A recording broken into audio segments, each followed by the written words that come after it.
Welcome to Speak for Yourself. I'm Marcellus Wiley, well-manicured and well-dressed. And sorry, no Emmanuel Acho. He's out today. So I'll just stay here fresh to death. We're going to get it started and move on to Dallas, where the Cowboys won their 5th straight game in dramatic fashion Sunday. Speaking of fashion, look at me. With Dak Prescott's game-winning touchdown pass, but it came at a cost.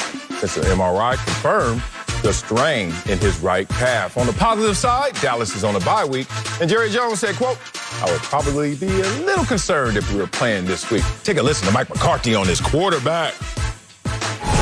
You know, I think like any calf strain, especially this early, it's close to the injury, there is, variance in timelines. So, but we're optimistic for Minnesota. Definitely on a number of fronts, this is a good week for bye week. Got to bring in Bucky Brooks and Slick Rick the Bucher. So, Slick, how nervous should the Cowboys be about Dak? Nervous, concerned, very nervous, very concerned. And I'm glad to hear that they have changed their tune from the preseason when we also saw another muscle strain. Let me go down the list for you if you will allow me and see if you see something, if you see a pattern evolving here. So we have a right ankle compound fracture. And then we have a right shoulder muscle strain. And now we have a right calf muscle strain. You can't tell me that these aren't connected to that original devastating injury. And at least at this point now, they're taking it a little more serious than they did when we got the initial muscle strain. Because if you recall, at the time it was, it's day to day, it's not a big deal, what's there to worry about? And then a month later, we're still waiting to see Dak Prescott throw the ball again. So if I apply that to this, then yes, I would be very concerned because, look, muscle strains don't sound that serious, but everybody is different. And if this is connected to the compound fracture that I believe he's still coming back from, that he's not 100% from, then yes, there is very good cause to be very concerned. I'm with you there, Slick. Only thing I want to push back on is the fact that this team has always taken Dak Prescott's health seriously. It's just not always promoting it to the public for our consumption so that we don't exaggerate it and take it too seriously. But in this situation, I am nervous. If I were a Cowboys fan, I would be nervous. If you're Dak Prescott, you certainly are nervous because you know your body best. Let's talk about what's happening right here. He has a calf strain, okay? I'm going to give you another player on the Cowboys who has a calf strain and tell me what his production has looked like this year. Michael Gallup. Anybody seen Michael Gallup? Week 1, week 2, week 3. Keep going. Michael Gallup had a calf strain. Now, it wasn't headline news because it's Michael Gallup, but it's the same injury. Bucky Brooks, you played a lot of football. Slick Rick, you played a lot of journalism and sports as well. But the point being, raise your hand if you ever had a calf strain. Here, okay, let's talk about what a calf strain is. Obviously, we know where our calf is located. But let's look around. Let's see the neighborhood of the calf to let you know the severity of this injury, even when it's just a strain. Your foot is the most important part of your body, especially as an athlete. We all know this. Something wrong with your feet, something going to be wrong with your body. It's basically like what your tires do to a car. Something wrong with those, something's going to give. You're going to be out of alignment. Okay. Now, on top of the calf, what is that? Oh, that's just a knee that's connected to a hamstring and a quad. I want everyone at home to look down at your big-ass quad and then look at your big hamstring and then look at that little old calf. Poor calf has to support so much, the most important part of your body, which is your foot as an athlete, and then these big, gigantic muscles. So when it gets strained with the low blood circulation flow that's going down your body, all of a sudden that strain is a little more severe than it sounds. You haven't seen Michael Gallup for a reason. That calf strain is major. I don't know the degree of Dak's calf strain, but I do know there's no such thing as rub it out or a week's rest and we'll be fine. Even if Dak Prescott plays after the bye week, Dak Prescott's mind will be mindful of that calf. You will not be in sixth gear with a calf strain that you're coming back to first play action. Why do I know all this? I'm not board certified. I ain't no damn doctor, just an experienced former athlete. I know all of this because they're telling on themselves. What they're saying right now, and Jerry Jones says, well, We got to take care of it. If he were having to play this week, I'll be a little nervous, a little worried. But we don't. We have the next week. Y'all got to read between the lines. They are not even at a place right now where they could test the injury of Dak Prescott. Physically, they can't put him through the rigors. They can't put him through the test to see where he is. That lets you know how far away he is to full recovery. Oh, if I'm a Cowboy, especially Dak, I'm hella nervous. Relax. You guys are so nervous about everything, so anxiety-ridden. Relax. And I take that, and the reason why I say relax, because I'm taking it from one of our favorite players, Aaron Rodgers. Because, see, here's what I remember. Aaron Rodgers has had a number of calf strains, and he's continued to play with it. He had a calf strain back in 2015, 2016 that hurt him going into the championship game against the Seattle Seahawks. He came back the next year and had a calf strain in the other leg. I want to say 2019, he had a calf strain and continued to play. Now, what it will do, it'll change how Dak Prescott plays. He won't flee the pocket as much.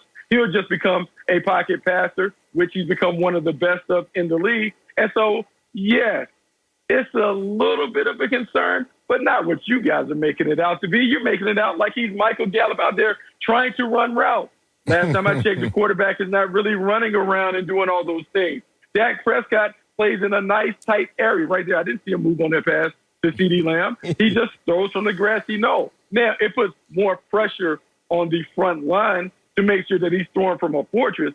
But in terms of having to worry about number 4 showing up, the one thing that we know, man, unless it is a season-ending injury, Dak Prescott always shows up and plays.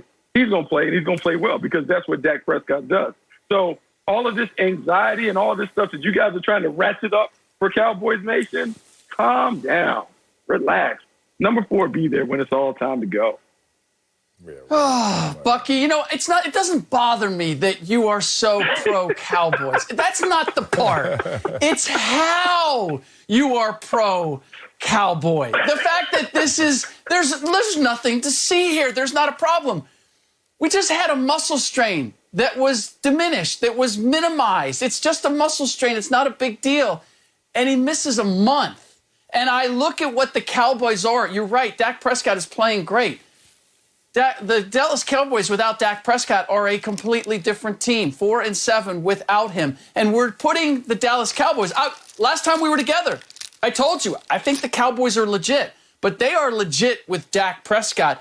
And they're legit with Dak Prescott being able to do all that Dak Prescott is capable of doing. And if Marcellus is going to push back on the Dallas Cowboys are taking care of Dak, I agree with that. It's a matter of how they present it. So when they start to say, yeah, we're not sure, we think if we have to play this week, he wouldn't be able to play. I'm like, oh, for the minimizing team, the fact that they're admitting that suggests that this is a little more grave than certainly they thought that the muscle strain was.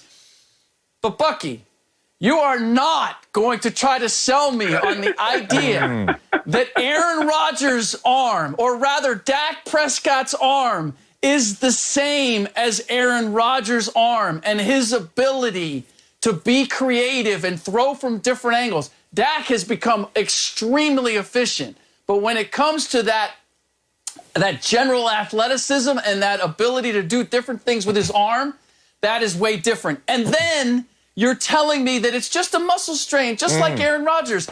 When did Aaron Rodgers have a compound fracture in his ankle? Hello. When did Aaron Rodgers have a muscle strain the same season that he had in his calf? Like, when did all of that prelude be the same? You can't make the comparison that they had the same injury when you don't have the same lead up to that injury. Ooh, got you on them ropes over there, Bucky. Let's talk about this. How I'm upset at Bucky as well, because it bothers me that he's not bothered by this injury when Bucky knows damn well that this is a problem. Let's walk through it. Slick already gave you the timeline in terms of the major injury that is now being compensated by 2 other injuries, the lat, and now we can see with the calf. Let's talk about how Dak threw the ball in New England. Touchdown, win the game, hooray. Dak is not celebrating when he's walking off that field. Dak is limping off that field, laboring. There's video of Dak Prescott laboring. And then next time you visibly see Dak Prescott, he's at the podium with a walking boot. Now, if you're going to act like that's nothing, Bucky, now you're doing way too much. Look, it's like the homie telling you, hey, dog, I ain't going out. I ain't going out. You're like, all right, stay home then, fool. But then he actually puts on like the house arrest bracelet and monitor. Like, hold on, you only doing that because something is really going on. Nobody wants to put that walking boot on unless something's going on, because you know what that walking boot means to a player. Oh, you got curfew. You got 24/7 therapy. You got to live in a facility with that walking boot on. And not a player has ever wanted to take that flight back home with the walking boot on just for precaution's sake. It's because we know we have to be careful because something potentially major has occurred. Bucky, you too experienced and too knowledgeable to be acting like this. I mean, you guys, so I grew up in a household where my dad used to love watching these country westerns, right? He would watch these John Wayne movies where John Wayne would just kind of limp off after killing everybody and doing everybody in the shootout. That's all Dak Prescott was doing. It's the John Wayne in him being the hero. Look, the only thing he didn't do was tip his hat like a cowboy to let him know that he had pulled off a major coup. So some of that was like, yes, he was hurt, and some of that was theatric. That's what you do when you're a hero. He's a hero. He's a cowboy. That's what Dak Prescott does. Now, Rick, to your point, look, the compound fracture on the ankle certainly has impacted some of the things that we've seen Dak Prescott have to deal with this season.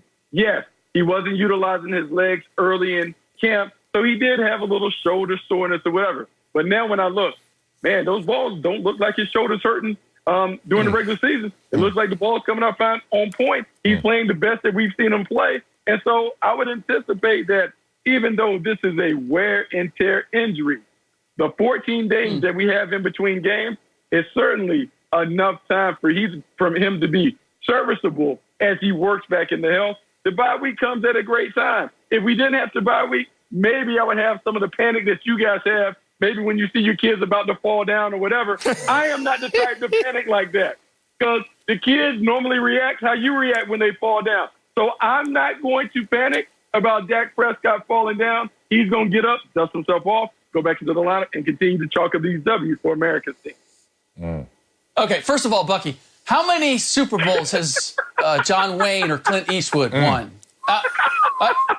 Trying to think. When have I seen them under center? I love that image, but come on now, let's be real. He wasn't replicating being a cowboy, just sauntering off because I just got the job done. But the other part is, you just said that injury, that compound fracture injury, led to the muscle strain. And as a result, he couldn't do all the things early on that we're used to seeing him do, right? Well, if he's got to compensate or even think about this muscle strain in his calf, isn't that going to have the same effect? And to Marcellus's point, there's no way with a soft tissue injury, I don't care whether it's a hamstring, calf, whatever it is, but particularly a calf, every time you step, you feel that. Every time, is it going to tighten? Is it going to go? And you naturally start playing with your upper body above the waist because you don't want to plant and push off on that hard. Yes, I've had a muscle strain. It wasn't writing. It was doing something a little more strenuous than journalism. But that said, all these things are connected. And I just look at what the Cowboys are and how much they depend on Dak Prescott. I can't have a compromised Dak Prescott. And that's what you have right now. And that is reason for concern. Look at Slick going back into the memory bank. The war wounds, that's right. Writer's cramp. Slick one time I was stuck. LeBron couldn't write it. Oh, I couldn't write for 2 weeks. Bucky. Why did I enter this conversation? I don't know why I entered it with Bucky as well, because I thought Bucky would just use, experience, wisdom, his eyeballs, maybe the fact that he knows that football his glasses. A game of inches is football, and it's also a game of glitches. And you got to survive before you thrive. And if you're injury prone, not putting that on Dak Prescott fully as a label, but if these injuries continue to pile up, they continue to compromise your availability and sooner or later, your actual ability. Dak's right now top 5 in what? Passer rating, passing touchdowns, completion percentage, and yards per game. Only quarterback in the league to be top 5 in all those categories. But the problem is, if the Dallas Cowboys have to start to look and forecast a lineup without Dak Prescott, they go from a win percentage of 627 down to 364. So say what you want about this injury, just the perspective of maybe Dak Prescott could be out of the lineup is enough to cause some nervousness and anxiety out there in D-Town. Coming up, is Cam Newton a fit in Seattle? I'll tell you if the Seahawks should consider signing him. But first, my Bills went for it all on 4th down but lost the game. Damn, Tennessee bites again. I'll tell you if they blew it or if the Titans really won it. That's next on Speed for you. Derrick Henry had 3 touchdowns last night, but everyone is talking about the closing seconds. The Bills trailed by 3 and decided to go for a touchdown instead of kicking a game-tying field goal on 4th and 1. Josh Allen was stopped and the Titans got the win. After the game, Sean McDermott said he would, quote, take Josh Allen 10 times out of 10. Take a listen to his QB. I love Coach McDermott for giving me that opportunity, and I got to go out there and prove them right. Sometimes the plays don't go your ways. They get paid on that side of the ball too. And like I said, they had a good game plan. It's a really good team, and hopefully we see them again. Because again, the way they're playing right now, I expect them to make a run, and got a lot of respect for them. All right, Marcellus. So, did the Bills blow it, or did the Titans win it? Oh, my Bills, once again, go out to Tennessee and we blow it. I'm not even going to bring up the Music City Miracle. Yes, I am. Bring up the Music City Miracle, how they cheated us out of that one. And last night, at least the coach, Scott McDermott, looked like he felt a little cheated out of this one. But I won't go down that lane, even though I just went down that lane. I like the call. I like the decision of going forward on 4th and 1, and Next Gen Stats supports what I like because they said the conversion probability was 75%. So by the analytics, you should obviously go for it. So I like the decision in call, but I don't like the play call. Can people stop with this whole 4th and 1? Let's all go up there quarterback sneak. Because y'all all trying to act like you got Tom Brady behind center. Let's talk about why Tom Brady is always going quarterback sneak on 4th and 1. Because he has to. Tom Brady ain't running nowhere. Now, every quarterback behind center in a 4th and 1 can throw the ball the same. The playbook is open to all quarterbacks the same. But it's not open to all of them the same when it comes down to them running the ball. Please put Josh Allen, big, fast, cannon arm self on the edges, roll him out, and give him the option of using that cannon or using those fast legs. Why would you want to sneak him up the middle when the other team is sitting there feeling like, it's more goal line than anything? The Bills come out in a passing situation, having a far set with the back offset, trying to act like we may pass the ball, but we're going to sneak it. Actually, we're going to slip while we're trying to sneak it and get stopped in that moment. So to me, it was the smart thing to do, but a dumb way to do it. They got to stop acting like everybody's going to be Tom Brady, reading where the A-gap and the stunt's going to go, and then I'm going to make it. Tom Brady's a statue. That's what he's forced to do. Not when you got Josh Allen, I guarantee you, being a defender. I see Josh Allen on the edges. It's like Aaron Rodgers last week against Chicago, but a younger, faster version. All you got to do is one pump fake, defenders in the air, chasing the cheese, and you got your first down. So smart call, but a dumb play call. Wow, I mean, I actually like the play call. I just don't like the execution. I think we celebrate this when we turn to the NBA since it starts tonight. We always want the best player to take the shot. Josh Allen is the Bills' best player. They put the ball in his hands, and they trusted for him to make the play. He slipped and fell and didn't get it done, but I think you have to do this. Also, if you kick the field goal and go into overtime, the way that they were leaking oil on defense against King Henry, we didn't want to see that. We didn't want to see how that looked. I would take my chances all day, every day with Josh Allen being able to get the sneak. He just has to make the play. Right decision, poor execution. Look, we do this again, 9 out of 10 times, he's going to make the first down. Bucky, there's something when we get off the Cowboys, you and I, we're like right here, brother. We're right there. I agree with you 1,000%. Sean McDermott said 10 out of 10 he'd go with Josh Allen. He could have said 13 out of 14 because that was Josh Allen's record on quarterback sneaks prior to attempting it last night. 13 out of 14. That's actually better than Tom Brady.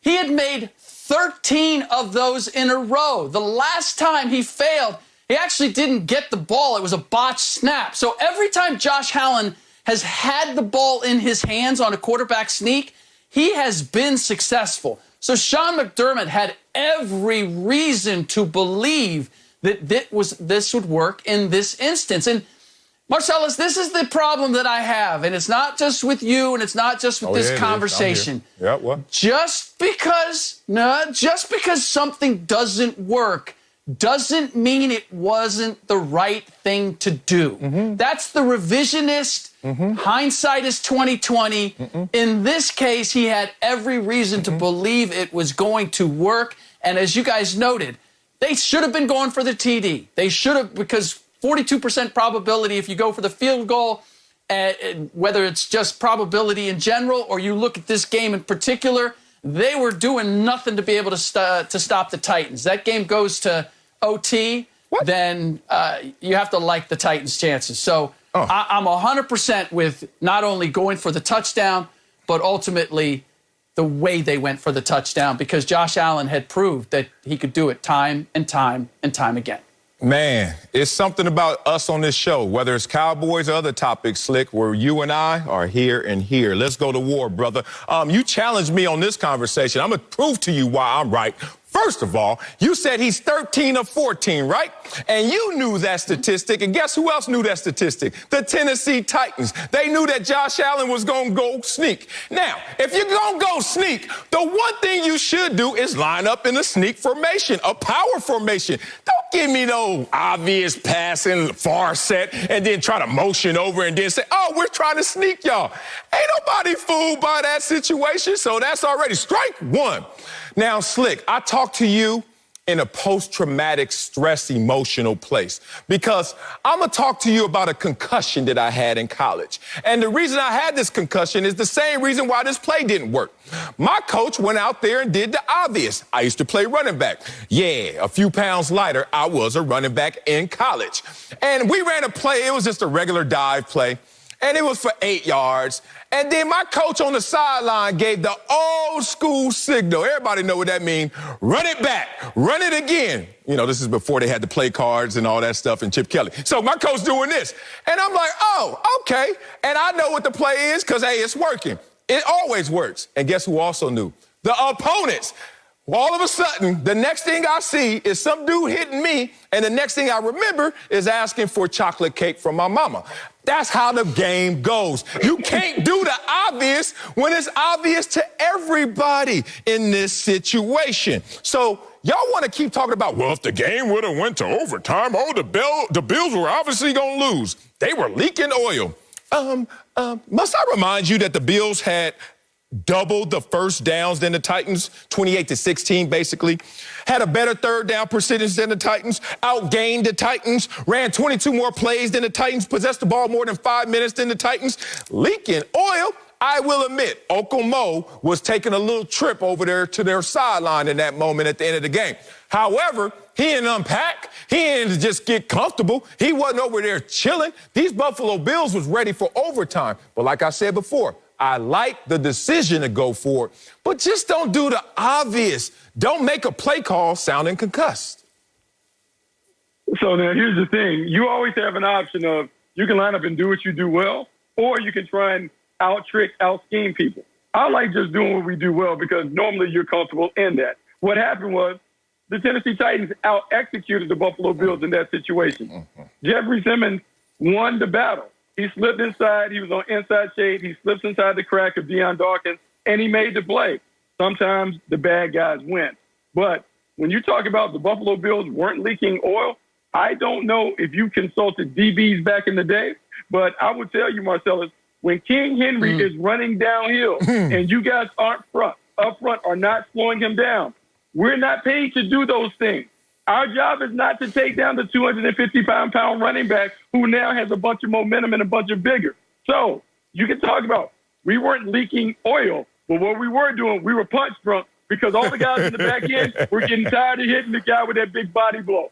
So we can talk about it, but what Sean McDermott did was he basically threw in the towel for his defense because he knew Tre'Davious White, Micah Hyde, and all them boys in the back end wanted no parts of Big 22 running downhill in the extra period. He said, Josh Allen, throw this haymaker and knock them out because we don't want to have to see the bully come out the ring in the corner again.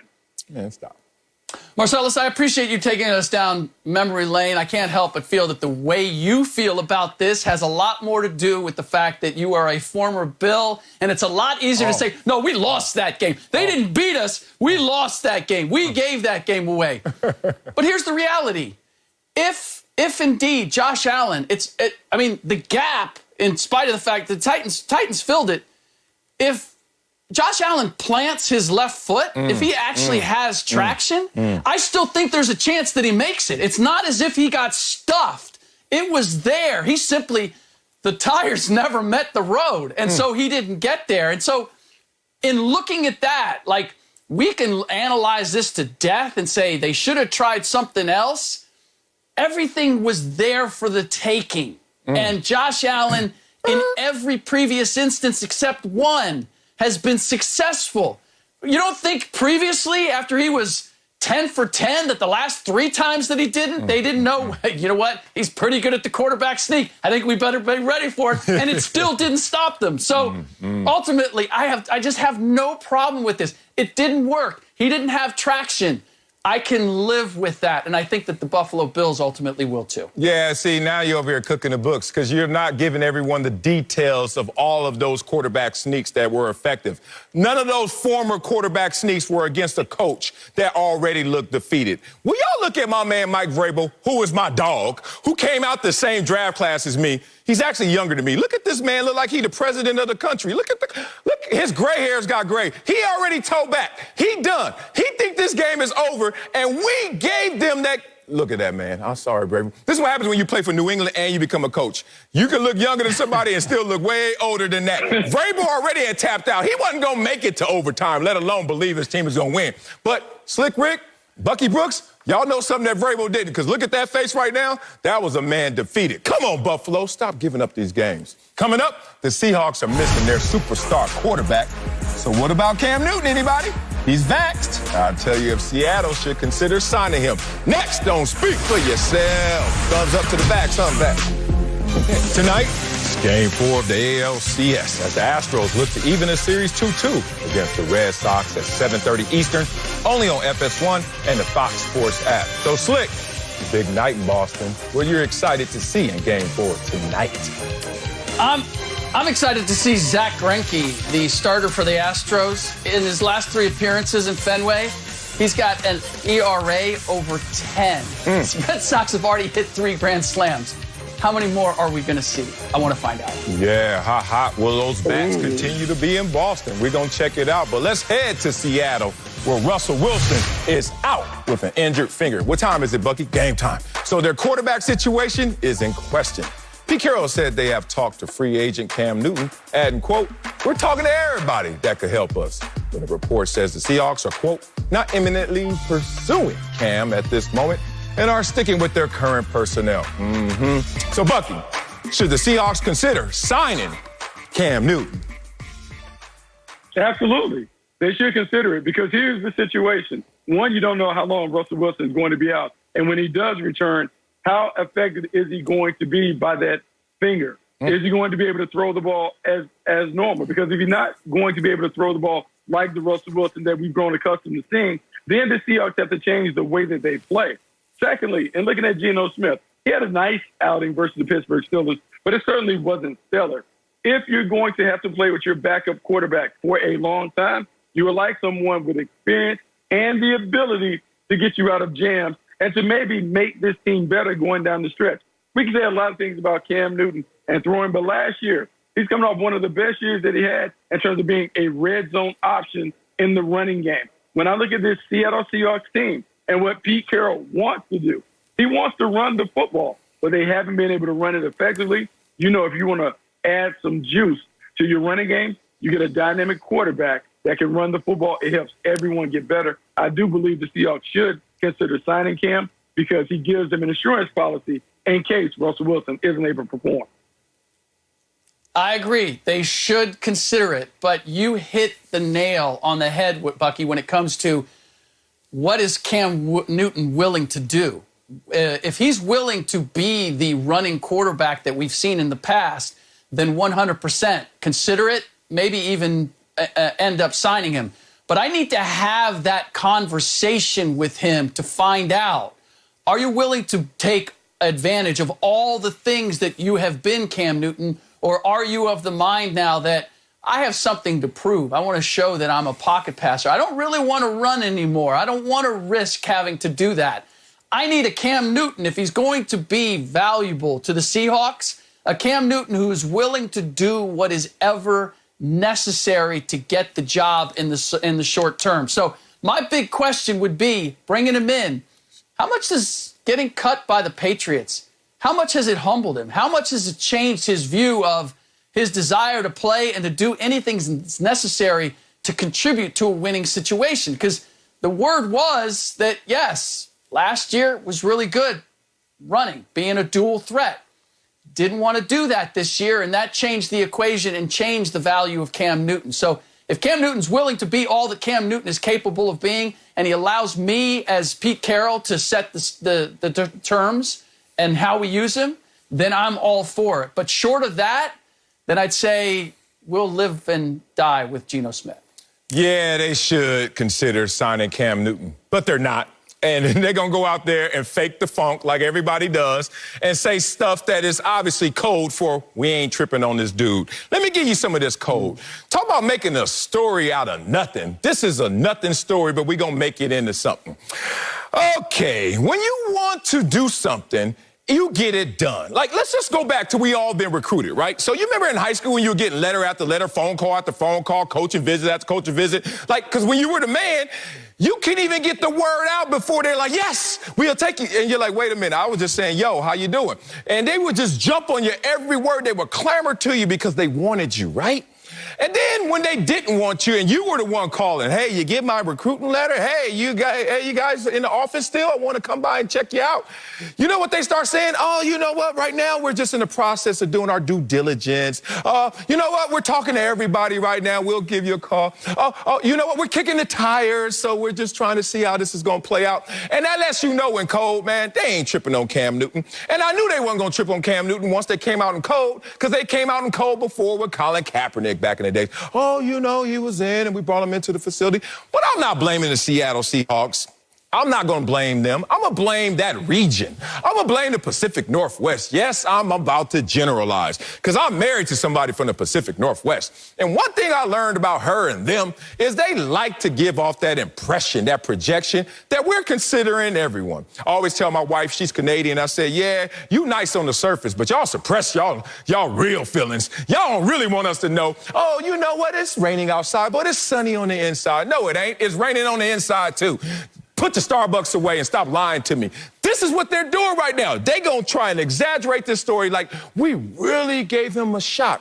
But you know what? Things didn't work out. Geno Smith played well enough where you know that they're not gonna bring in Cam Newton. Cam Newton, in their mind, is too much off the field and too little on the field. That's where he finds himself in their perception. I'm cool with that. I think Cam is cool with that. But miss Cam with the song and dance because Cam knows how this is gonna play out. Yeah, I can't argue with any of that. I will say the idea that you're all in on Geno Smith and that's the solution. I wouldn't go quite that far. 29th in yards per game, completion percentage, like did a Geno Smith thing where when we need the biggest play possible, it goes the other direction. That's Geno being Geno in a lot of ways. So I get what you're saying, and I agree with you. The code is that they're not going to go down this road. But if the question is, should they consider going down that road, I think Bucky makes a great case in that, yeah, for where you are and for if you still have aspirations to be in the mix, if this isn't like we're just trying to hold serve until Russell Wilson gets back and we'd like another option in case Geno falls down. I mean, all things considered, if you gave me Cam Newton as he was last year for the New England Patriots, and you said you can have Geno Smith or you can have Cam Newton being his dual threat best, which would you rather have? There's no question. Even with the off the field, whatever, however, the crazy hats, the outfits, whatever is the issue that teams may have with Cam Newton and his outside personality, from a talent perspective on the field, I am taking Cam Newton last year over Geno Smith. And that's why consider it, yes. Have a conversation, yes. I would guess that they've had that conversation and they weren't convinced by what Cam Newton said or the attitude that he conveyed, that he's ready to come in and do whatever's necessary. And that's why they turned in the other direction. But the fact that they considered it, why would you not consider it? Yeah, here's one thing to think about, though, when you think about Cam Newton and bringing him into the Seattle Seahawks locker room. This is Russell Wilson's team. Russell Wilson is QB1. Russell Wilson is all things Seattle. When you bring Cam Newton in, whether you tell him to dial it down or tone it down or not, he is a big personality. He is someone that people gravitate towards. And if your quarterback has any insecurity, you cannot bring him into the locker room because he will look over his shoulder. And we can talk about Cam Newton not being the same Cam Newton that won the MVP, but there's something about his presence when he steps in the room that sometimes it can make people feel uncomfortable. Is one of the reasons why the Patriots could not allow him to continue on in a backup role with Mac Jones there. As long as Cam Newton is there, there's going to be a part of the locker room that gravitates towards him. And at a time where we've seen all of these insecure quarterbacks have issues with backups and those things, you just have to make sure that his presence doesn't make Russell Wilson uncomfortable, whether he's playing or not. That's one thing that you have to consider. Oh, yeah, and it's not all these other starting quarterbacks around the league. It's Russell Wilson in particular. Yeah, y'all remember they got rid of all the veteran personalities on that team. They still got DK Metcalf and the blue hair and all that kind of stuff, but they ain't got nobody older than Russell Wilson or with the same amount of stripes as Russell Wilson with that type of personality for a reason. That was calculated. So ain't no damn way they bringing Cam Newton in here. And ain't no damn way you bringing Cam Newton in here and want him to feel wanted and welcome when you put out a statement that is saying, yeah, we're talking to everybody. Look, I'm a married man, happily married for 6 years. I finally got that number right. I love you, baby. But I've been married for 6 years, brother. But I remember my super single days. Ain't no way I've ever tried to get somebody's number. And in the middle of trying to get their number, I say, you know I'm in here trying to holler at everybody. But you know, me and you talking right now. Like, that is such a damn slap in the face if I'm Cam Newton. I never stepped foot in Seattle. Now, let me make a greater case than even you, Bucky, why Cam Newton will be better than Geno Smith. I didn't say they shouldn't go get him. I just know that they are not going to go get him. Cam Newton, last 15 starts. So this is the declining Cam Newton, right? Versus the Geno Smith we saw in Pittsburgh and we've seen of late. And Geno only want just to go out there and ball out, get his name back, and smoke a Newport. That's all he want to do, I joke. Win percentage, he look like he smoked a pack. He drag him. Cam Newton has a double at win percentage over my man Geno Smith. Completion percentage 7% higher, more passing yards, rushing yards per game, and fewer giveaways by every major statistical category. The declining Cam Newton is still better than the Geno Smith we're seeing currently. But the problem is, up in Seattle, they know they have to not only wait for Russell Wilson to come back, but protect Russell Wilson in terms of who's behind him as they wait for him. Coming up, the Chiefs bounce back with a win on Sunday. I'll tell you if they put any concerns to rest. That's next on Speak for Yourself. Geno. The Chiefs have had an up-and-down season, but they got a win on Sunday. Patrick Mahomes led KC's offense on 3 scoring drives in the second half, and the defense shut out Washington in the same span. And overall, gave up their fewest points this season. So, Marcellus, Yes. I have to ask. Yes. Have the Chiefs put to rest any concerns we might have? No, not at all. As a matter of fact, you can look at this team and see their deficiencies get highlighted even in success. And this pains me to say this, and it pains me to see this, because I see the imbalance in this team right here. And we've all lived through this experience, but let's talk football first before we talk life. This offense, Patrick Mahomes specifically, they're so prolific, they're so potent that they've consumed the identity of this team. So now you look at the defensive side of the ball and you look at them like, when you going to hold up your end of the bargain? There are 2 things that come to mind. Either they potentially can't do it because of talent, or they won't do it just because of a lack of discipline. You guys pick which one you're seeing week in to week out. Because to me, it seems like I'm seeing both at times. Let's talk about this defense, that in yards per game, you're seeing them 28th ranked. When you talk about this defense on money down, 3rd down, they can't get off the field because they're 29th ranked. Turnover margin, when you get those bonus opportunities and possessions, they're 31st ranked. And when it comes to sacks, get after the quarterback, they are dead last in the NFL. Okay, now let's take this to life, because it's not just about football. Football is a microcosm of life. I grew up, my nickname was Teddy Bear. All right. You ever seen somebody, and I'm going to use you guys as example because I'm certain it happened around you, if not to you, when you're the only one in the family with the money, right? I remember when I got drafted, all of a sudden I was the Teddy Bear got the money, right? Teddy Bear got the money. And that feels good to hear at first. You be like, damn, I could take care of my family. I got y'all. We all going to Sizzlers. Steak and all you can eat shrimp, everything on me. Throw me the bill. You ain't got to run to the bathroom, Uncle Junior. I got it this time, right? But what starts to happen going forward is because everybody starts to think, starts to make decisions, starts to behave differently. Like Teddy Bear got it. Like everything they do in their life, somehow, some way, all of a sudden the car breaking down. Teddy Bear got it, right? All of a sudden they late to work and don't like their job. Teddy Bear got it, right? What's happening with this team for real is that they like Patrick Mahomes got it, and they are all looking on that defensive side of the ball, not like they looking on offense. On offense, they trying to eat. On defense, they trying to eat and dash. They not trying to live up to their end of the bargain to try to chip in on the bill. And if they continue with this formula, it will be the formula for disaster, not success. Marcellus, look, we need to spend more time. I'm going to take you to a yoga class with me because I worry about your anxiety level. Like, you're always so concerned about so many different things, and I just don't understand why you're so worried about everything. Like, look, Patrick Mahomes is one of the best quarterbacks in the league. Facts. The defense has never played at a top level. Never. Even when they went to the Super Bowl, they weren't a top defense. They were an opportunistic defense. Right. They played basically arena ball on the defense side of the ball. They're trying to get 1 or 2 stops a game and let Patrick Mahomes do his thing. Now, the only reason there's a itty-bitty slight bit of concern that I have is because Patrick Mahomes is turning the ball over more now than he had. Yes. Last 12 games, he has 12 interceptions. That is problematic. I need him to scale back some of the cute stuff, some of the no-look passes and all of that other stuff. We can do away with that and just play ball. But this team is as explosive as they've always been. Their offensive personnel will give them a chance to always be there. And remember, we have seen this team the first part of the season without Frank Clark and with Chris Jones missing some games.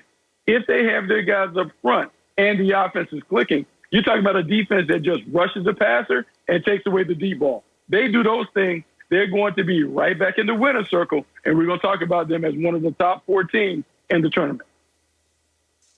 Buck, I feel like I'm going to need to change your name from Bucky to Chili because you are chill about everything. There is nothing to worry about ever, whether it's Dak Prescott or it's Patrick Mahomes, because you're on the right path, brother, but I would not minimize what's happening. The formula is the same for the Kansas City Chiefs. You're right. Their defense has never been that great. So the fact that they're not getting it done now, and to answer the question, no, beating the Washington football team is not putting anything to rest. Just because you shut them out in the second half, you shut out what is a mediocre offense. So, no, I'm not impressed by that.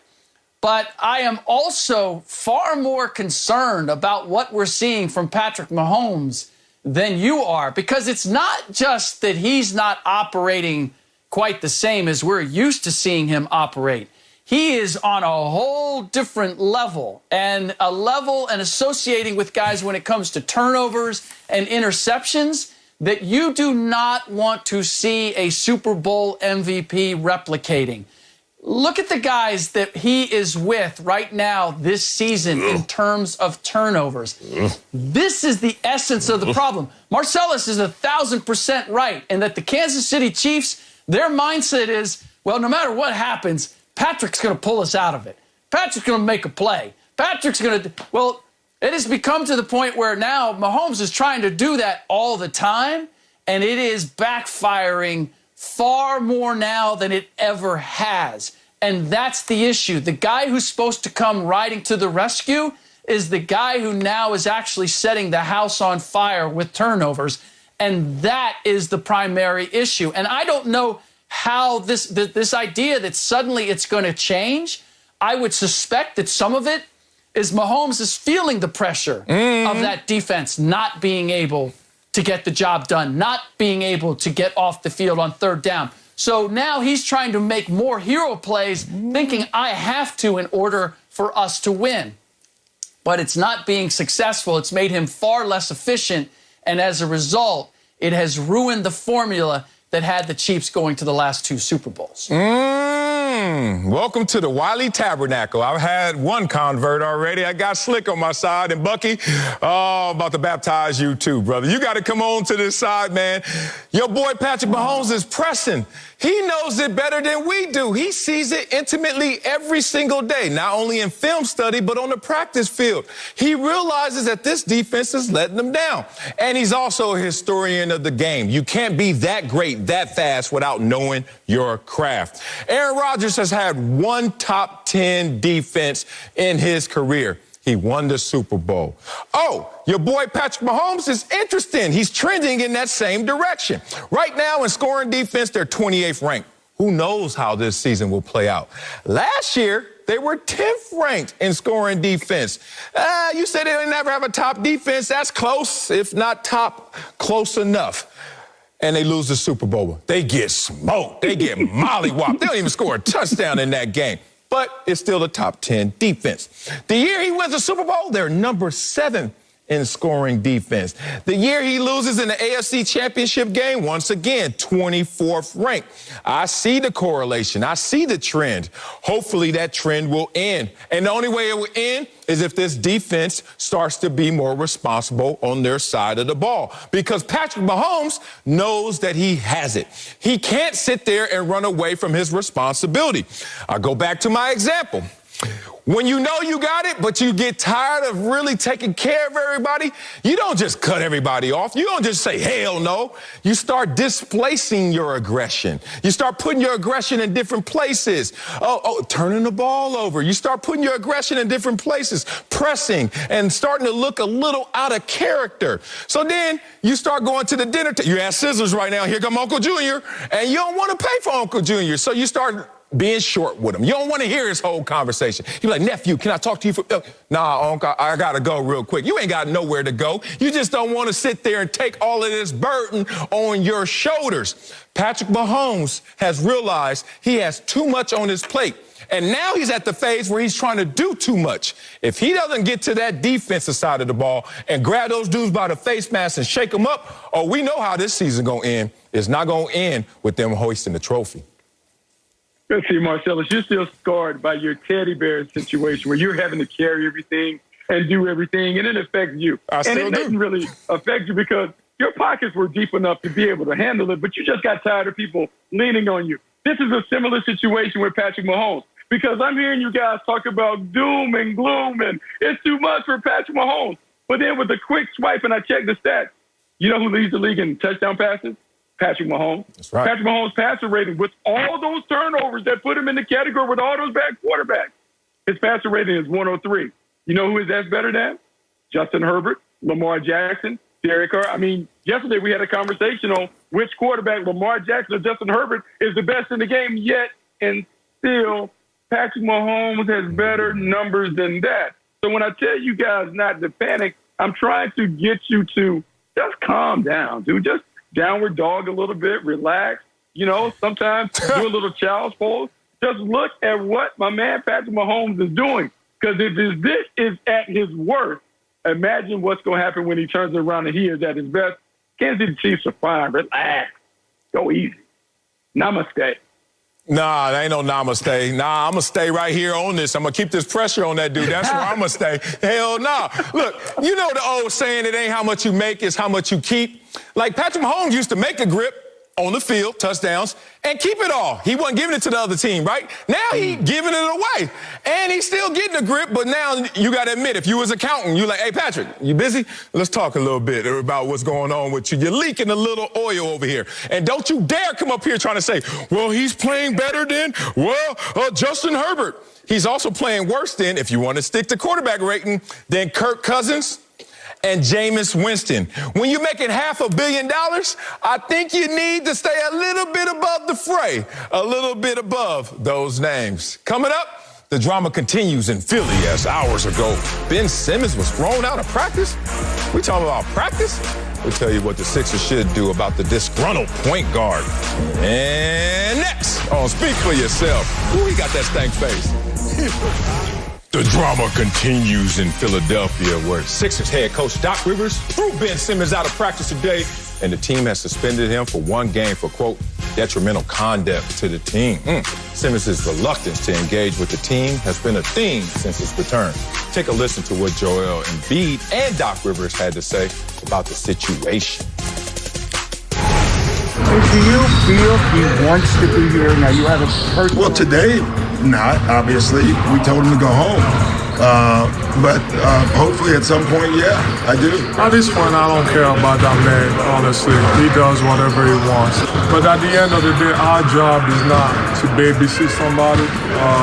We get paid to produce on the court, go out, play hard, win some games. That's all we get paid for. We don't get paid to come out here and, try to babysit somebody. And so that's not our job. And I'm sure my teammates feel that way. Joined now by the co-host of The Herd and the host of the Joy Taylor Show. Joy Taylor, what's up now? But Slick, going to you first. What should the Sixers do about Ben Simmons? They should do the same thing that the Brooklyn Nets are doing with Kyrie Irving. The Brooklyn Nets don't want Kyrie Irving with them because they're afraid that he's going to infect them with COVID.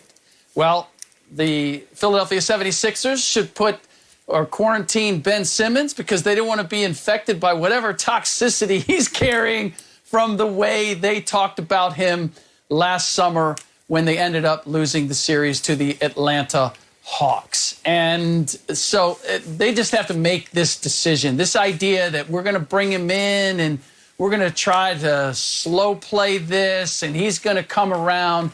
That's clearly not the case. Ben Simmons is there because he doesn't want to be fined, because he's hoping to still pick up some of his game checks. He's already lost the first one. But he's not there because he wants to make good on his relationship with Doc Rivers of the Philadelphia 76ers or anybody else. He has made it clear. He made it clear this summer. He's making it clear right now.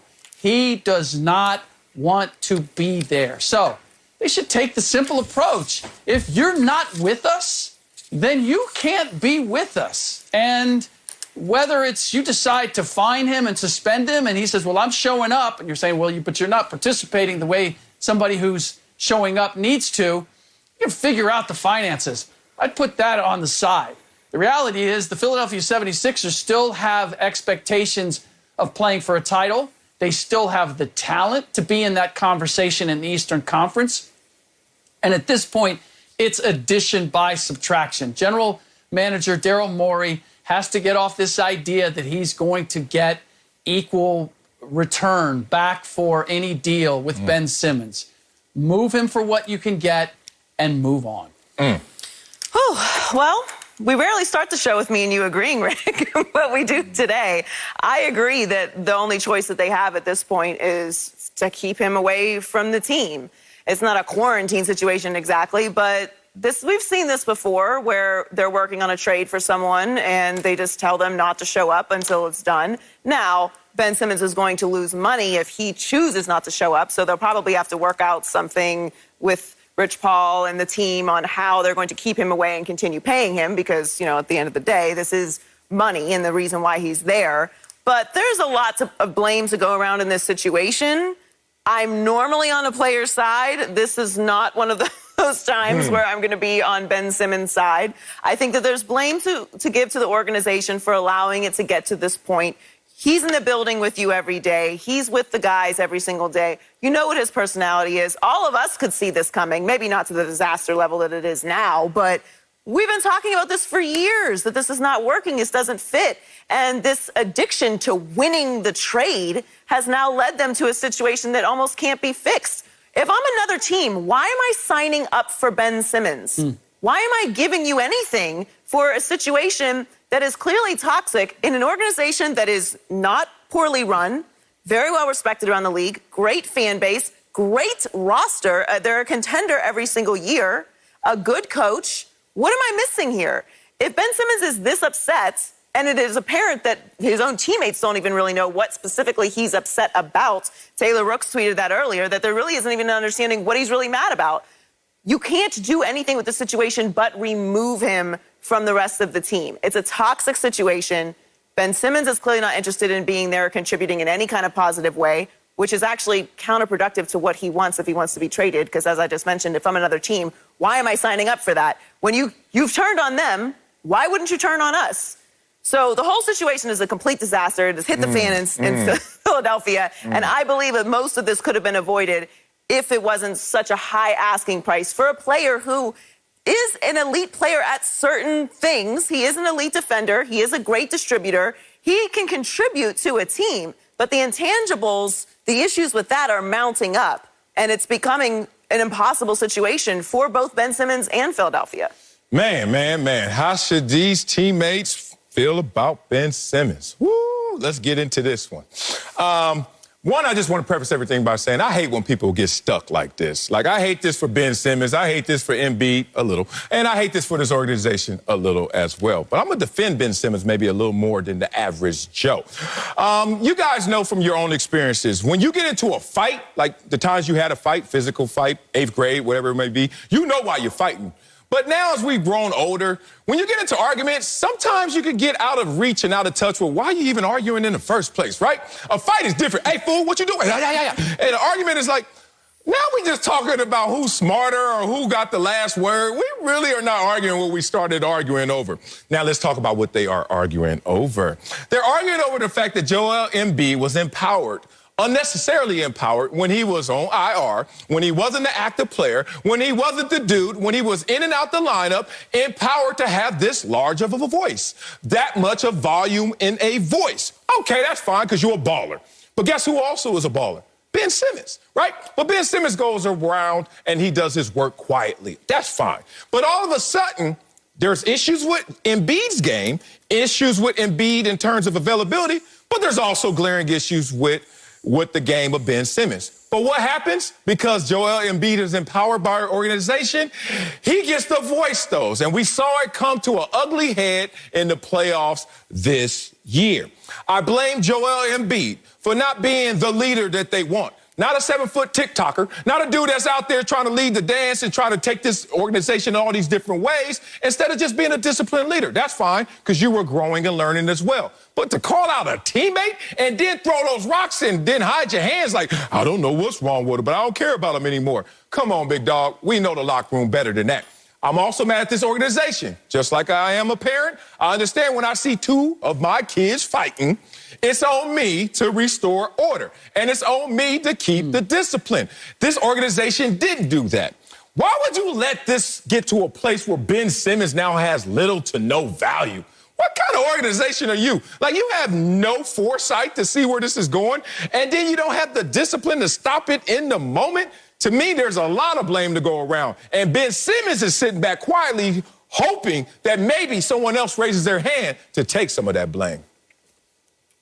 You both make great points. And to Marcellus's last one, I'm actually with you in that I see where Ben Simmons is coming from. I mean, he has been made the scapegoat for the fact that they lost that series, and it's all been hooked on one play, one situation where he didn't shoot the ball and he passed it instead.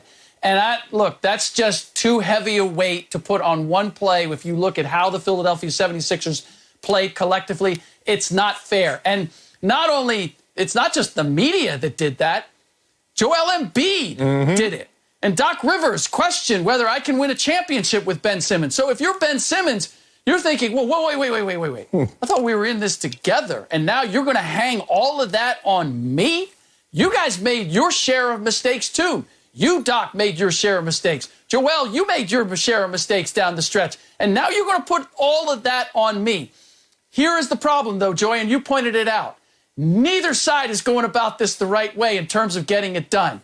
If Ben Simmons wants to get traded, not showing up and then half-assing it when you do is not the answer to getting somebody to say, hey, we need Ben Simmons. That's who we need as a solution for our problems. Facts. And Philadelphia, Daryl Morey took the wrong approach from the very beginning. When they approached it and it was like, hey, C.J. McCollum, can we get C.J. McCollum? We went Damian Lillard, or we went Bradley Beal. It's like, who do you think you're dealing with? Like, they don't need to move those guys. You need to move Ben Simmons. Right. So you're not working from a position of leverage. Why are you putting the bar that high? Now you're stuck because you put the bar that high. So they've both created a problem. And that's why, Marcellus, what do you do when your kids are they're just going at each other, and it's to the point where they're both redlining? There's no talking sense to anybody. You separate them. You got to give them a You point. have them go and cool off, and that's what needs to happen here. They can come back together at some other point and settle their differences, hopefully when they're with different organizations. But for right now, there's no coming together. Like, Doc Rivers is cracking me up with this. Yeah, we threw him out of practice today, but who knows? Maybe tomorrow he'll show up and he'll be 100%. It's like, you guys got to come to the reality. This has not been working. It is not working. And most important, it is not going to work. So move the hell on. Yeah, everybody's hanging on for no reason at this point. I mean, he's there so he doesn't get fined. So again, to my earlier points, they have to come to an agreement on what they're going to do about the money, because Ben Simmons is clearly only there so that he doesn't lose money, which is not a healthy situation for the rest of the team. A team, by the way, Marcellus, who tried to go out and talk to him. So it's not like they didn't try to make amends. And listen, we all get into situations where we ain't trying to hear it anymore. So that's fine. That's where Ben Simmons is. But it's not like they didn't try to work this out. Also, you are a professional. You are a professional. There are certain things that you have to do sometimes as a professional you don't really necessarily want to do. We all do things we don't necessarily want to do, but we're professionals so that we do them, so our careers continue, and that's where it has reached with Ben Simmons. Ben Simmons, by the way, whose scoring and rebounding has decreased the past 2 seasons.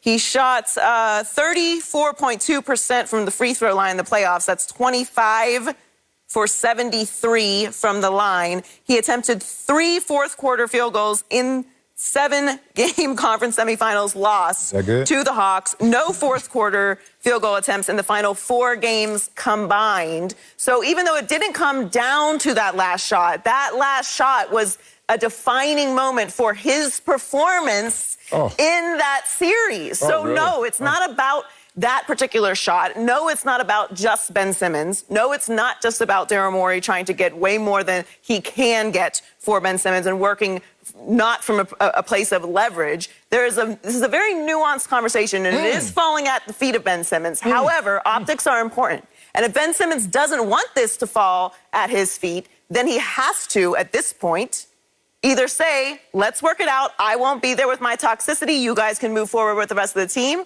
Or I'm going to show up, I'm going to be a professional, I'm going to compartmentalize how I feel about the situation and show a good face so that I can move on to an organization, which is what I want to do, and clearly what the Sixers are trying to do. Got to help each other in this situation. Wow. Okay, Joy up here victim blaming. Ben Simmons is the victim. And now you're going to come up here and blame him. I don't He know got to how clean you it all just up. heard that. I didn't say not one thing about nobody's victim, Nope. nothing. And nobody There's gonna lots of remember all that. millions of dollars being exchanged here. There's no victims in this situation. You're right, and there are no victims, so there's accountability that needs to be shared, and Ben Simmons doesn't need the lion's share of this accountability. Oh, I hate when people publicly clap at you and then privately want to apologize. No. I need all of that clapping to be the same volume as that apology. Don't you try and go underground. We're going to take the private jet out. Where you at, Ben? We're going to apologize. Nobody going to know. Man, stop. Miss me, bro. And it's crazy because Ben Simmons, like, everybody know what I'm bad at. And no one's talking about Doc Rivers, my dog, up 3-1 in series and then lose them. We're not putting this on that, even though that occurred again. We're not going to Embiid when he wasn't playing.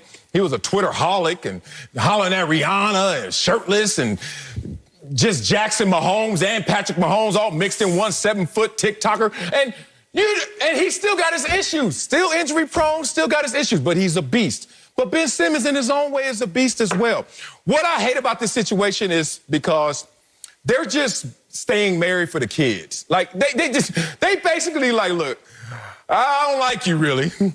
I got some love for you, but you know what? For the better good, I don't want to get fined. I don't want to lose my money. And yeah, I don't want to lose face. We're going to stick this out. But stick it out and go where? That's the problem. So until everyone raises their hand as high as Ben Simmons is forced to raise his, this situation won't be resolved. Coming up, the Browns are limping into their Thursday night matchup. A foot, ankle, a shoulder. I tell you, Baker Mayfield squad is done. That's next on Fruit for yourself. Man, Joy, I ain't know you. The Browns play Thursday night and have plenty of injury woes. Both Nick Chubb and Kareem Hunt have been ruled out with calf injuries. But Baker Mayfield said today he expects to play despite re-injuring his shoulder on Sunday. The Browns are still a 3-point favorite over the Broncos, according to Fox Bet Sportsbook. Let's start with you, Marcellus. Are Baker Mayfield's Browns done? No, they're not done. They're certainly on life support. The next of kin has been notified. They're on the way. But at the same time, they're not done because you got to know how they're going to trend because of their leader, Baker Mayfield. Let's talk about Baker Mayfield in terms of his mentality. We always talk about how he likes to walk backwards and put his back on the wall instead of like my back's against the wall. Well, this time the wall is coming to Baker and it's on him. What do I mean? There are no running backs left. Kareem Hunt, Nick Chubb. All right, so now your back's against the wall, Baker. This time you ain't got to go find a wall to put your back on. It's coming to you. Now, what are you going to do? And Baker Mayfield's the type of guy that when you want to count on him, you can't. But in moments like this, when you want to count him out, that's when you should count him in. Because this is the walk-on mentality Baker that's going to get activated. This is going to be the no scholarship Baker that's going to get activated. The same Baker Mayfield that, hey, when you don't think I'm coming, I'll be the #1 overall pick in the draft. Because that's what Baker Mayfield does. When you're looking for him in terms of that leadership and full dependability, he leaks a little bit, right? This offense goes the less that Baker shows. However, when you have no other outlet, no other resources, but to look at him square in the eye and say, you know what?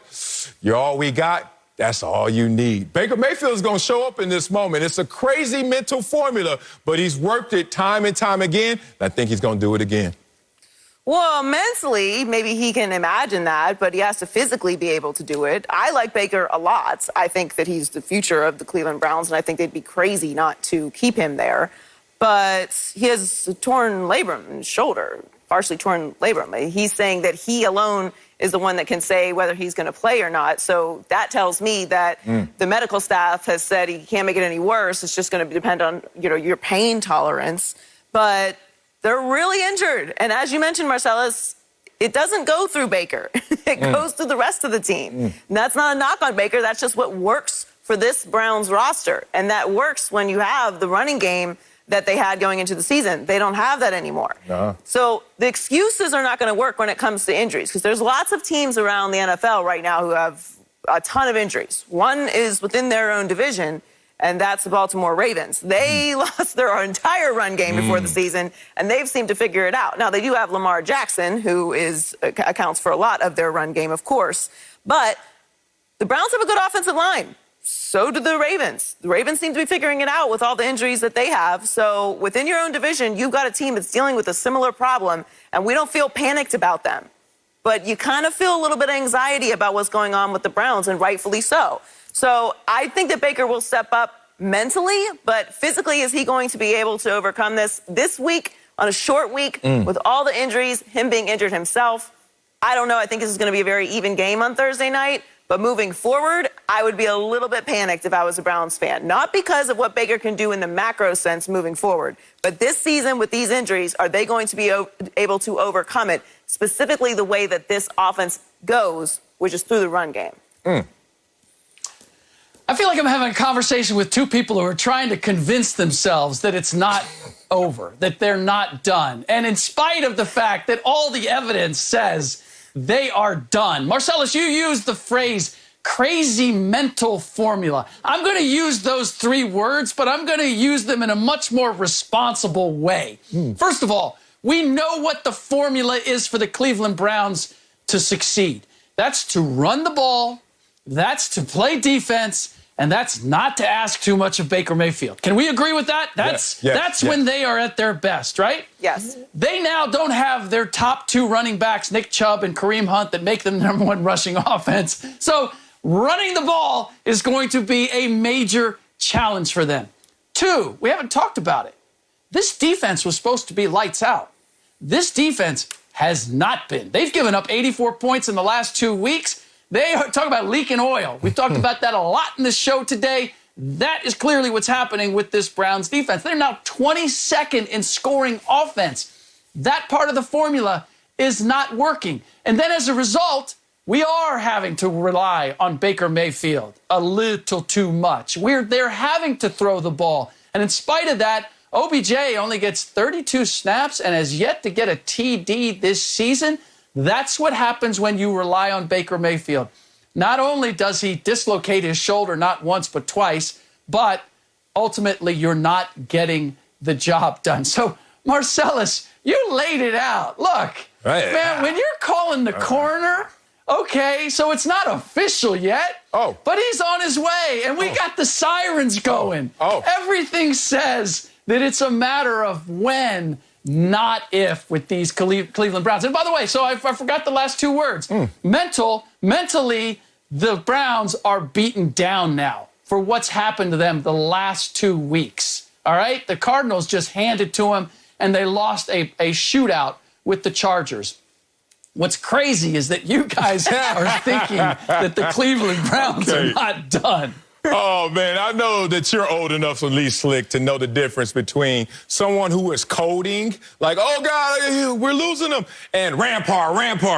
That means we ain't losing them, but, boy, this ain't looking good right now. And emergency, that was a great show back in the days. Okay, I digress. This is what athletes turn journalists, turn hosts do when they get stuck. You can watch it on any network. They always do it. They try to say, oh, y'all didn't play the game, or they start to personalize it like I'm about to do right now, because, Slick, you got me in a little bit of a corner. Okay, let me personalize this one. Raise your hand if you've ever had a torn labrum and played in the NFL. Oh, my God, it's me. Okay, raise your hand if you ever played in the NFL with a torn labrum and you played in the NFL on a contract year. Oh, my God, it's me again. Oh, my God, both hands. Right? It's me. Let me tell you how you get this crazy mental formula when you got the mental makeup of a Baker Mayfield with a torn labrum, non-throwing shoulder, and he's in a contract year, hundreds of millions of dollars on the line. Please throw anything rational out of your mind because you're about to see the irrational. Here's the thing that Baker Mayfield knows, and we don't know. What's best for the Cleveland Browns hasn't been fully exhausted because we just subscribed to one formula. Run with Nick Chubb, run with Kareem Hunt, Baker Mayfield. Just give me a little hors d'oeuvres, a couple condiments, and that's it. But now, because we're forced to eat what's in the fridge, it's only Baker when you open it up. Guess what? This may be the thing that they need, a great blessing in disguise. I am not banking my next check on it. All I'm saying is keep your eyes on Baker Mayfield because he responds to adversity in moments like this. I, too, will be keeping my check for myself. Marcellus. What? I agree with you on that. I have never torn a labrum. I had a torn ACL once. It's a disaster. It ended any type of competitive anything I was going to do for the rest of my life. But did you play quarterback when you were doing that? Huh? Coming up. Yeah. So that's a little extra spicy mayo on the situation, okay? Because that's what's being asked of Baker. Now, I know it's not his throwing arm, but we saw that hit. He was clearly in a lot of pain, as any of us would be. And I do think Baker is tough. I don't think he's one of those guys who's not going to play through an injury. Agreed. He doesn't have the ability to make plays and push through, and he does have that mentality. So I'm with you on all that. And again, I'm not fully panicked about the Browns, but I do think that this is how things could start to unravel because Baker isn't a Lamar Jackson. He doesn't have that extra gear that we have seen yet, obviously, or we wouldn't be talking about him in a contract year. And we know that less Baker is better. More Baker is bad. And now, to your point, we're opening up the fridge. Baker's the main course. So if he really is that guy, then he can step up and show us that. Not us. He needs to show the Browns that. He needs to show the league that so they can get that contract. Yeah. Now, I think Baker has that in him, but he's really yet to show that. And now having to do that in a situation where he doesn't have those running backs and he is injured, one of those two things. If he was injured and he still had one of the running backs, okay, I would feel better about it. Yeah. But you've got both of these things working, not to mention the other injuries to the team, which is a lot. There's a lot of injuries they're dealing with. It's not just the running backs and Baker. So that is my concern here, and I think that that's fair. Yeah, it is fair. I mean, they lost at home last week to Arizona team that hasn't lost yet, but you lose at home with one of those running backs, and the other team doesn't even have their coach. They didn't just lose. They got spanked, and the other team don't even got a coach, and y'all losing at home when you got one of those running backs. Now you got to play on a short week with none of those running backs. Yeah, if that's all we got to eat, Baker Mayfield throwing the ball around. Come on over. It's Uber Eats night. It's Uber Eats night. Yeah, we ordering out, y'all. Coming up, Dak's Cowboys and Kyler Murray's Cardinals are both off to fast starts this season. I tell you who I'm more sold on in the NFC. That's next, though. Speak for yourself. Joy, like Uber Eats, you told me. NFC. Dak Prescott's Cowboys are red hot right now with 5 straight wins. Dallas is an impressive 5-1. But Kyler Murray and the Cardinals are a perfect 6-0 and are the only undefeated team in the league. So, Joy, are you more sold on the Cowboys or the Cardinals in the NFC?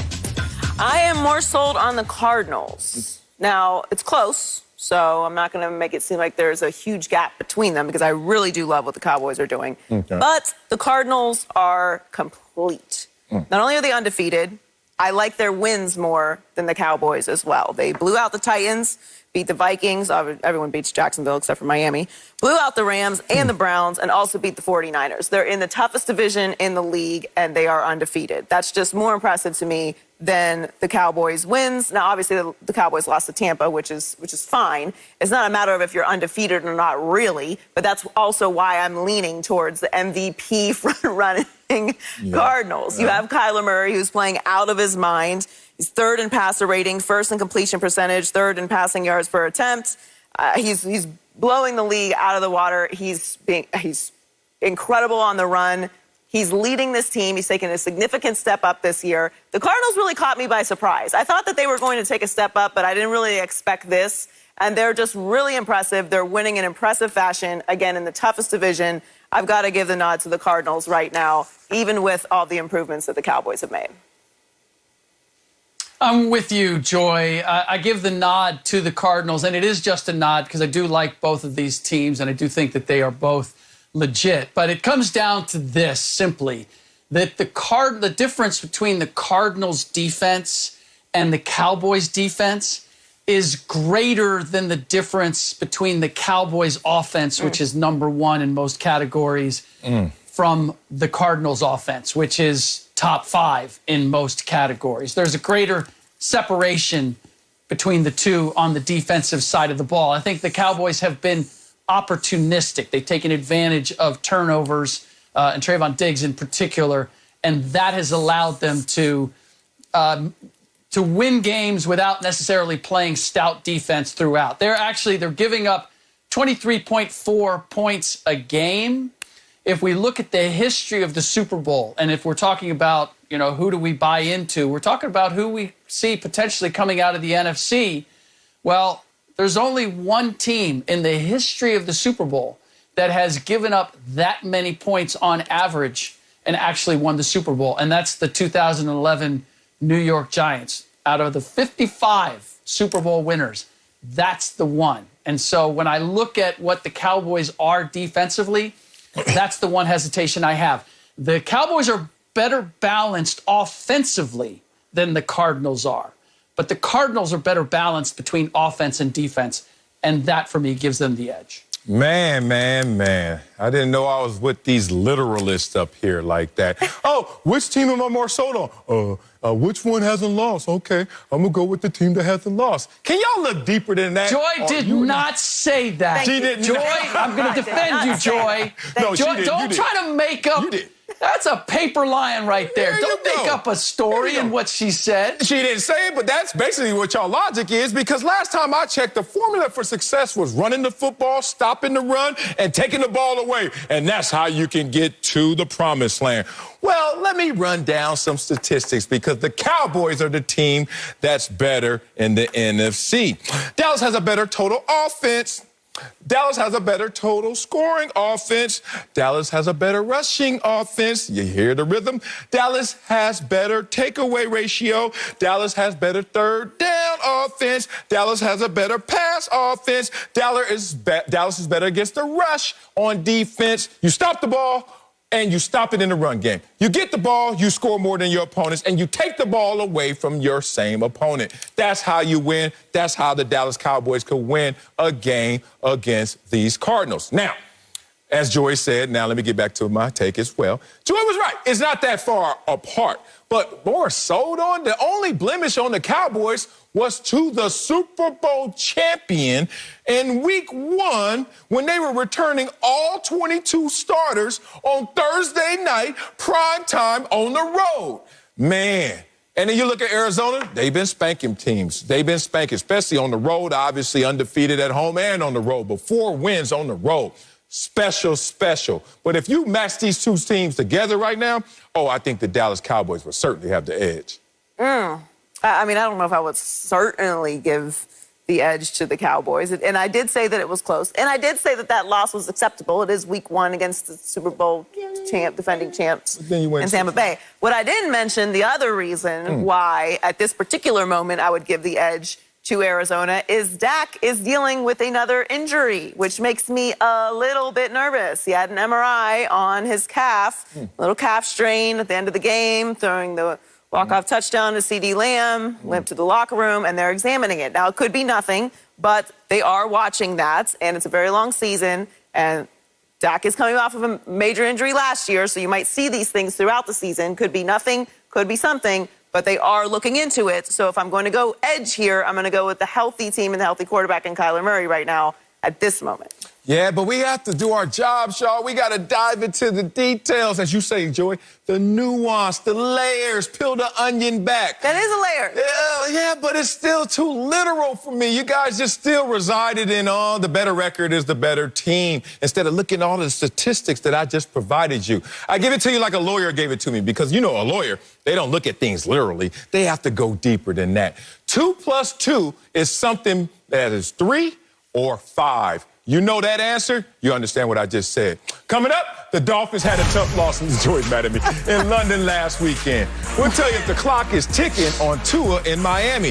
That's next on Speak for Yourself. Not for something between things. The Dolphins reached a new low on Sunday after being stunned by the winless Jaguars in London with a walk-off field goal. Tua returned from the IR to throw for more than 300 yards with 2 TD passes, but he has been plagued by inconsistency, and the Dolphins have now lost 5 in a row and sit at the bottom of the AFC East.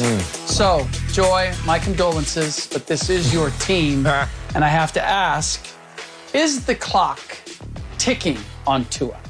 Hello, darkness, my old friend. Yes, the clock is ticking on Tua, but I have lots of reasons why. It's not just one reason. I like to get into the nuance, the onion, peel back the layers, Marcellus. So there is a list of reasons why the clock is ticking on Tua. 1, Miami has a very impatient fan base. It's Miami, Florida. It's not Buffalo, New York. It is not Cincinnati. It's not the second football team in Los Angeles. Sorry, Marcellus. Whoa. Okay. There's no patience there. There's a lot to do. We've all been to Miami. It's a very distracted place. We like winners. We like flashy things. And even though the Dolphins fans are going to support, they want to see a winner. There hasn't been a star franchise quarterback there since Marino. 1. 2. The success of his peers, Joe Burrow and Justin Herbert, are in his draft class. You're going to be compared to your draft class. What did Joe Burrow do this week? I don't know. Threw for 3 touchdown passes, 271 yards, 19 for 29. The Cincinnati Bengals are 4-2. Justin Herbert, Offensive Rookie of the Year. The Chargers, 4-2, and he is in MVP contention. You're going to be compared to those two men, and it's not going well in that department. 3, injuries are an issue. Tua has had injuries in college and throughout his NFL career so far. He's been very inconsistent with that. Maybe that's his fault. Maybe it's not. It really doesn't matter. It's the same conversation with Jimmy G.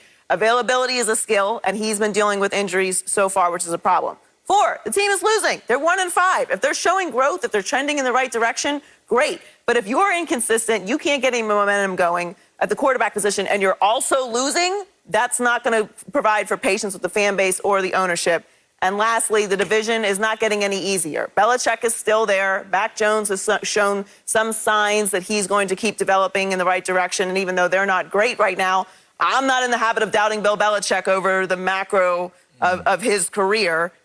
And the Buffalo Bills are Super Bowl favorites at this point and playing unbelievable despite that loss last night. So there's a lot stacked against Tua right now, which is why it drives me insane that they didn't start him from week 1 last year. You did not need Captain Save him and Ryan Fitzpatrick to come in and take snaps and get them to where? Not the playoffs. It just took time away from Tua developing, and it's been very difficult for him to get any momentum going in his career, which I think is partly laid at the feet of the organization and not just Tua. But yes, the clock is ticking.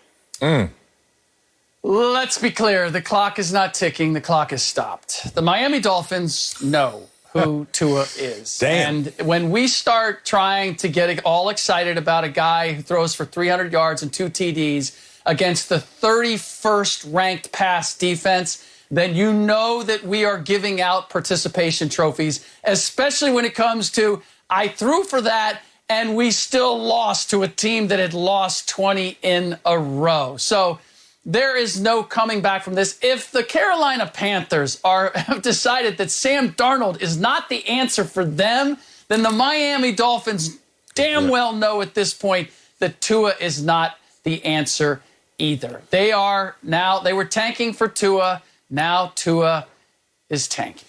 Man, y'all ain't right. Y'all ain't right. Oh, man, just trying to read this situation, it's unfortunate. I think, Tua, you gone, bro.